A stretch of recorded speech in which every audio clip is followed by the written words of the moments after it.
فرماتے نبی صلی اللہ علیہ وسلم فرمایا من احب للہ، جس نے اللہ کے لیے محبت کی، وابغض للہ، اللہ کے لیے بغض کیا، واعطى للہ، یعنی محبت اس کی دنیاوی مقصد کے لیے نہ ہو بلکہ رضا الہی کے لیے ہو، اور اللہ کے لیے اس نے بغض کیا، واعطى للہ، اللہ کے لیے اس نے لوگوں کو دیا، ومنع للہ، اور اگر کسی سے روکا تو اللہ کے لیے روکا، ٹھیک ہے، اگر کسی جگہ پہ اس نے پیسے نہیں دیے، مال نہیں دیا، اللہ کے لیے،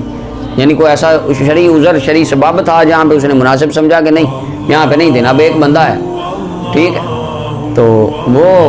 اللہ تعالیٰ کا گستاخ ہے،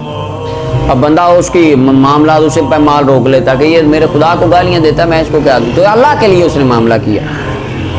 اور اگر کسی کو دیا تو اللہ کے لیے دیا، کھانا کھلایا کسی کو، کسی کی مدد کی غریب کی تو اللہ کے لیے، کسی اس نے دینی کام میں ویلفیئر کے اندر دے دیا پیسہ، یا اس نے رفاع عامہ میں خرچ کر دیا، یا دینی امور میں دین کے طلباء پہ علماء پہ خرچہ بھی کر دیا اس نے دین کے راستے میں، اللہ کے لیے، اللہ کی فرمایا فقد استکمل الایمان، اس کا ایمان کامل ہو گیا۔